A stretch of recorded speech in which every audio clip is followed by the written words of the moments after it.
ओम शांति। मीठे मीठे रूहानी भाई बहनों, आप सभी का मुरली के मीठे वचन चैनल में हार्दिक स्वागत है। आशा है आप सभी शिव बाबा की याद में स्वस्थ, प्रसन्न और शक्तिशाली होंगे।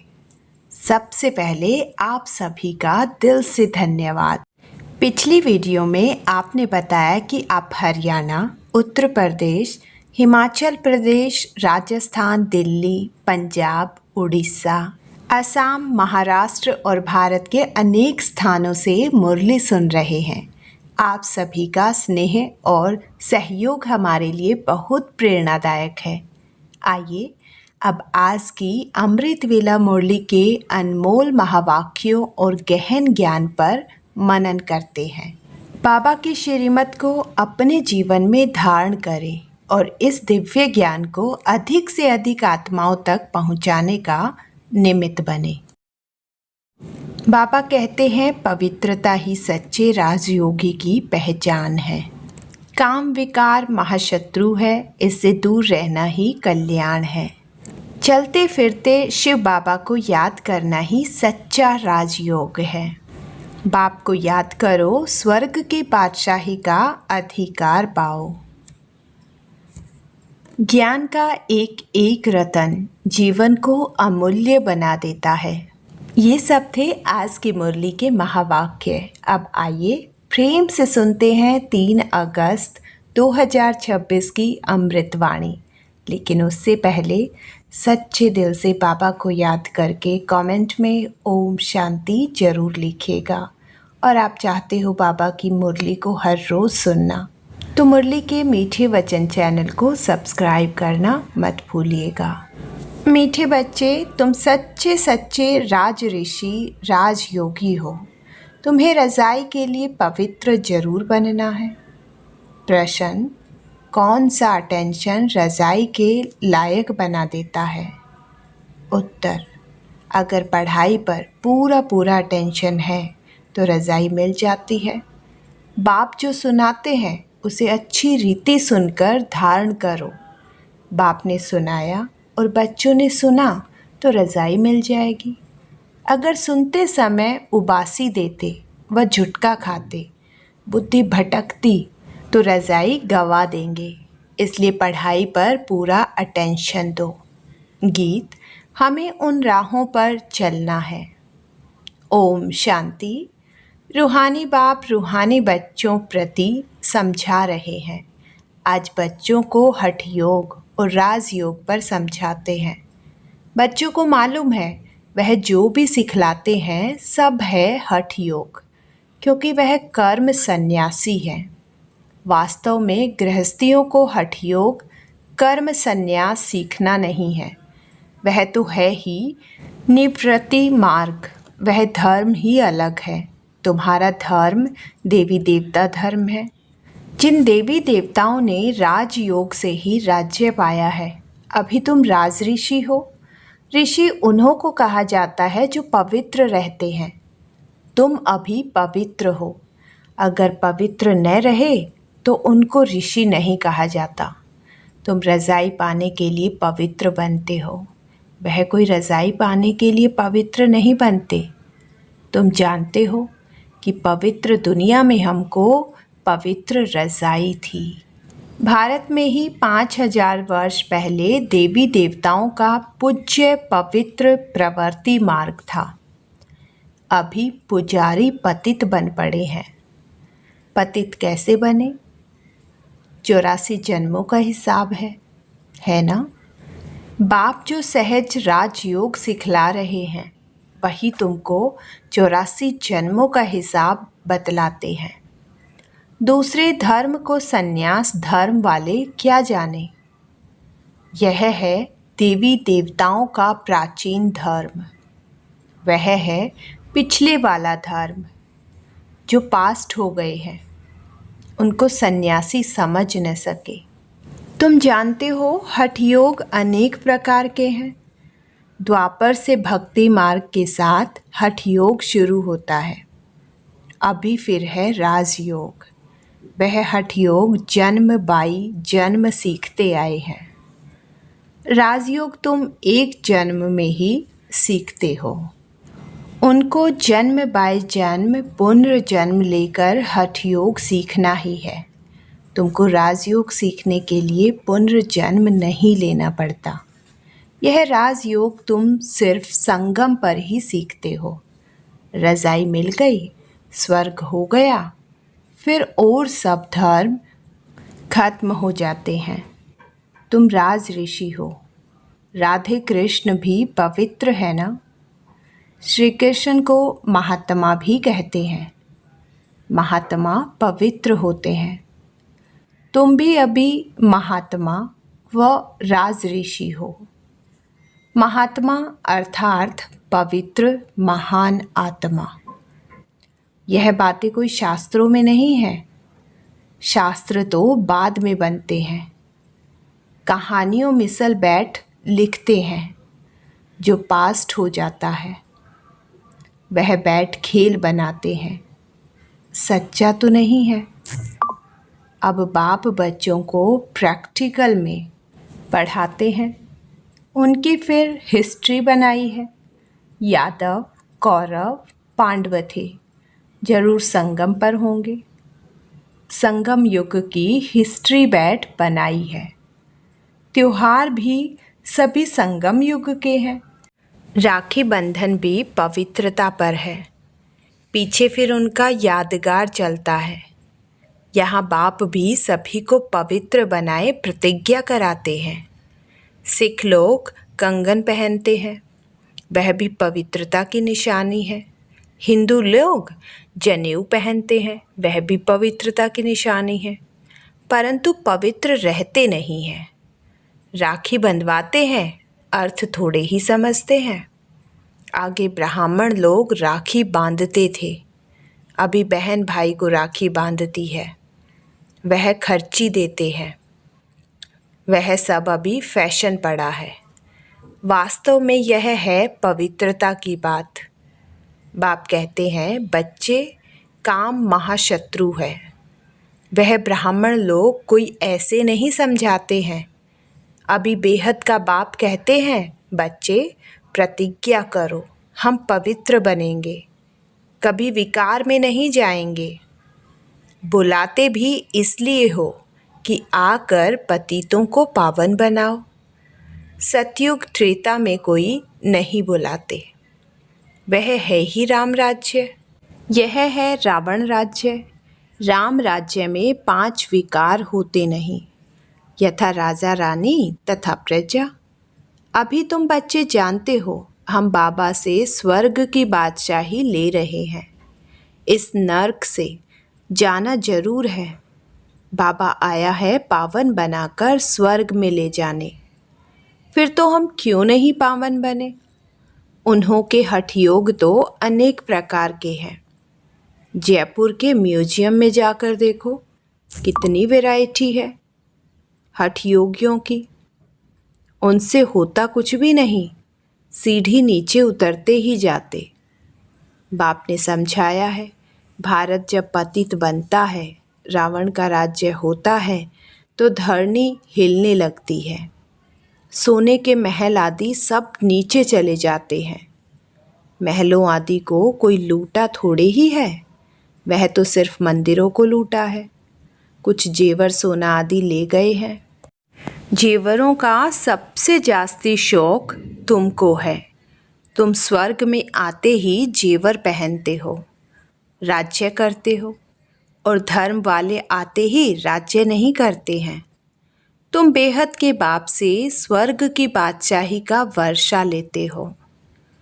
तो यह बाप बैठ समझाते हैं, गीता पढ़कर नहीं सुनाते हैं।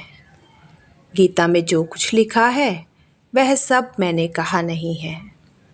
वह तो मनुष्यों ने मेरे महावाक्यों का बाद में बैठ शास्त्र बनाया है।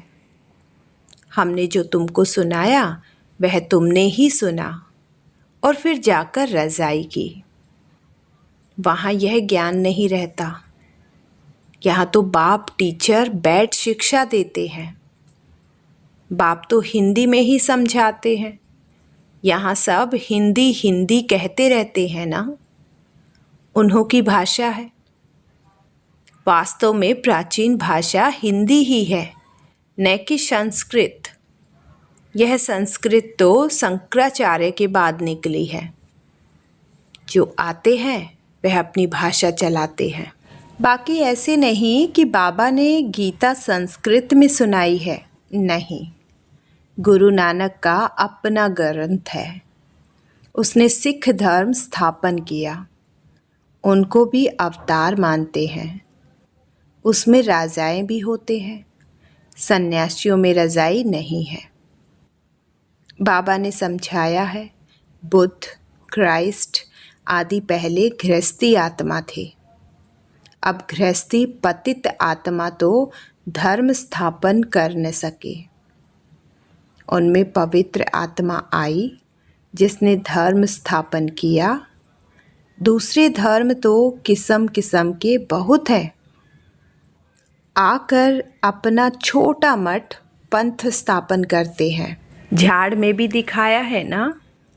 तो हठ योग और राजयोग में बहुत फर्क है। यह बातें समझने की है। जिसको समझ में नहीं आती होगी वह झुटका खाते उबासी देते रहेंगे। यहाँ तो तुमको खजाना मिलता है, बड़ी भारी कमाई है। तुम रत्नों से झोली भरते हो, तो यह आंखें खोल कर सुनना होता है। झुटके खाते रहेंगे या बुद्धि बाहर भटकती रहेगी तो वह राजधानी पा न सके। तुम हो राज ऋषि, रजाई प्राप्त करने वाले। बाप राजधानी स्थापन करते हैं, श्री कृष्ण नहीं करते। श्री कृष्ण तो बाप का वर्षा लेते हैं। अब तुम्हारा बाप है निराकार, जिससे वर्षा ले रहे हो। विश्व की बादशाही का कितना तुम साहूकार बनते हो। यहाँ एक ही बाप आकर राजयोग सिखलाते हैं। सो भी घूमो फिरो खाओ पियो, सिर्फ बाप को याद करो। साहूकार जरूर अच्छी रीति खाएंगे, वह तो अपनी कमाई का फल खाते हैं। मालपूड़ा खाओ या रोटी खाओ, याद करो बाप को। भले कुछ भी खाओ, पैसा तब किसके लिए है। बाबा कोई मनसा नहीं करते हैं, सिर्फ बाप से योग लगाना है। इस रजाई स्थापन करने में खर्चा नहीं है।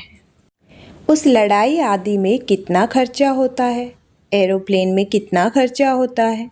गिरते हैं तो एकदम खत्म हो जाते हैं, कितना नुकसान हो जाता है।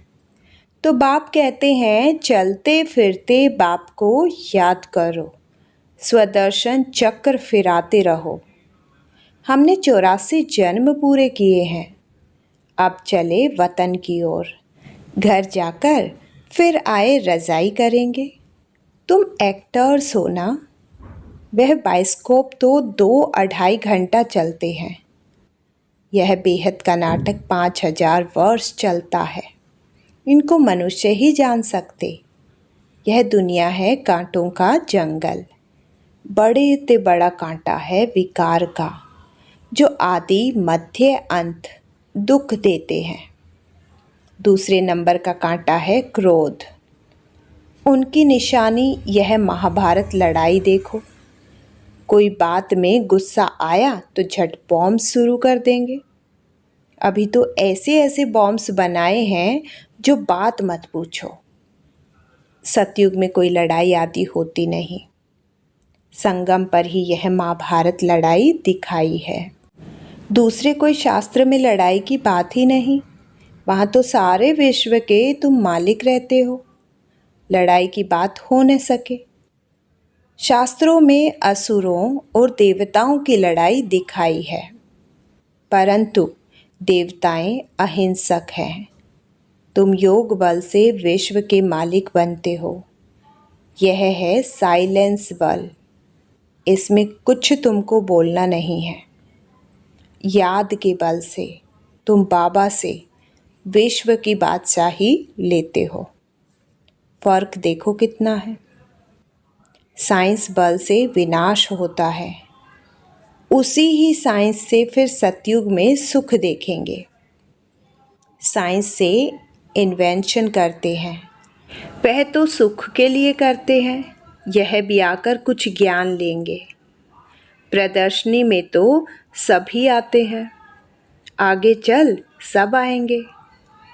तुम्हारे इस साइलेंस बल का आवाज़ निकलेगा।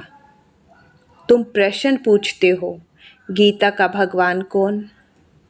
ऐसे प्रश्न कोई पूछ न सके। भगवान परम पिता परमात्मा या श्री कृष्ण, जो पूरे 84 जन्म लेते हैं। पतित से पावन बनाने वाला तो बाप ही है। श्री कृष्ण की आत्मा तो 84 जन्म ले सांवरी बनी है। उनको बैठ समझाते हैं, तुमने 84 जन्म लिए हैं, तुम अपने जन्मों को नहीं जानते हो। एक्टर्स को पता तो होना चाहिए ना कि हम 84 जन्म कैसे लेते हैं। सन्यासियों का जन्म ही अलग है। भारतवासियों को अपने धर्म का पता न होने के कारण और धर्मों में जाते रहते हैं। किसी गुरु की आशीर्वाद से किसको धन मिल गया तो उनके पीछे चटक पड़ेंगे। फिर दिवाला निकला तो कहेंगे खुदा की भावी। बच्चा मिला बहुत खुशी होगी। अच्छा 10-12 दिन के बाद बच्चा मर गया तो कहेंगे ईश्वर की भावी। इनको जिंदा करना हमारे हाथ में नहीं है। बाबा के बहुत ऐसे मिसाल देखे हुए हैं, ऐसे ऐसे बहुत होते हैं। यहाँ तो बाप बैठा है, बाप बच्चों को समझाते हैं, मीठे मीठे बच्चों पावन बनो। याद है जब महाभारत लड़ाई लगी थी तो द्रौपदी ने पुकारा था, बाबा हमको यह दुशासन नगन करते हैं, हमको इनसे बचाओ। 5000 वर्ष की बात है। इन अबलाओं पर अत्याचार इस विष पर ही होते हैं। कई तो स्त्रियां भी ऐसी होती हैं जो विष बगैर रह नहीं सकती। उन्हों का नाम भी रखा हुआ है, सुपनखा, पुतना, जो विष के लिए तंग रह करते हैं। वह है कंस, जरासंधी, शिशुपाल। यह सब विनाश को तो पाने ही हैं। इस समय है आसुरी रावण राज्य, फिर होगा ईश्वरीय राज्य। इस सारे चक्र को तो तुम जान गए हो कि कैसे 84 जन्म लेते हैं। यह भूलता तब है जब विकार में जाते हैं। विकार में जाने वाले का मुंह ही पीला हो जाता है। खुद ही समझते हैं यह हमने क्या कर दिया। बाप कहते हैं, बच्चे इस विषय गटर में मत जाओ, यह तुमको आदि मध्य अंत दुख देने वाला है। इसमें न पड़ो। कसम उठाओ कि हम विकार में कभी नहीं जाएंगे। भगवान उवाच है, काम महाशत्रु है। हर एक चित्र में पहले तो यह लिखो, ज्ञान सागर पतित पावन गीता द ज्ञान दाता शिव भगवान उवाच। तो फिर श्री कृष्ण का नाम उड़ जाए। हमको गीता का भगवान बैठ यह बतलाते हैं, वही ज्ञान हम लेते हैं। भगवान ही आकर नई दुनिया स्थापन करते हैं और पुरानी दुनिया का विनाश होता है। रुद्र ज्ञान यज्ञ है ना। असुल है शिव बाबा, रुद्र बाबा नहीं कहेंगे। बॉम्बे में बाबूरी नाथ का भी मंदिर है। अब बबुल कहा जाता है कांटों को। बाबूरी नाथ क्यों रखा है यह कोई समझते नहीं है। चित्र तो शिव का ही है, बाकी तो अनेक नाम रख दिए हैं। शिव बाबा ही आकर कांटों के जंगल को फूलों का बगीचा बनाते हैं। वही तुम्हारा बाबा है, उनका नाम है शिव। शिव परमात्माए नमः, ब्राह्मण देवी देवताएं नमः। अक्सर बिल्कुल क्लियर है। अब वह परमपिता परमात्मा बैठ इस रथ द्वारा समझा रहे हैं, हूबहू जैसे लौकिक बाप समझाते हैं। बच्चे, हमारे कुल को कलंक नहीं लगाना, कोई खराब काम नहीं करना। यह बाबा भी कहते हैं। बच्चे, विकार में तो कभी नहीं जाना, पवित्र बनने बगैर स्वर्ग में ऊंच पद पा नहीं सकेंगे। बहुत जबरदस्त कमाई तुम कर रहे हो, बाकी सब गवा रहे हैं। भले कोई के पास पदम है, बड़े बड़े महल बना रहे हैं, लाखों रुपए खर्च करते हैं। तुम समझते हो वह सब वेस्ट ऑफ टाइम है, यह कुछ काम नहीं आएगा, सब खत्म हो जाएगा। वह तो समझते हैं 10-12 हजार वर्ष चलेंगे। तुम बच्चे जानते हो मौत तो सामने खड़ा है, सिर पर।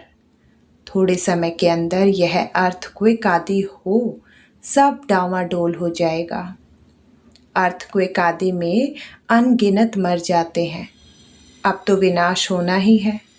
विनाश का साक्षात्कार और स्थापना का साक्षात्कार किया है, तो फिर इन आँखों से देखेंगे। भक्ति मार्ग में कितना कुछ करते, परंतु कोई वैकुंठ में जा न सके।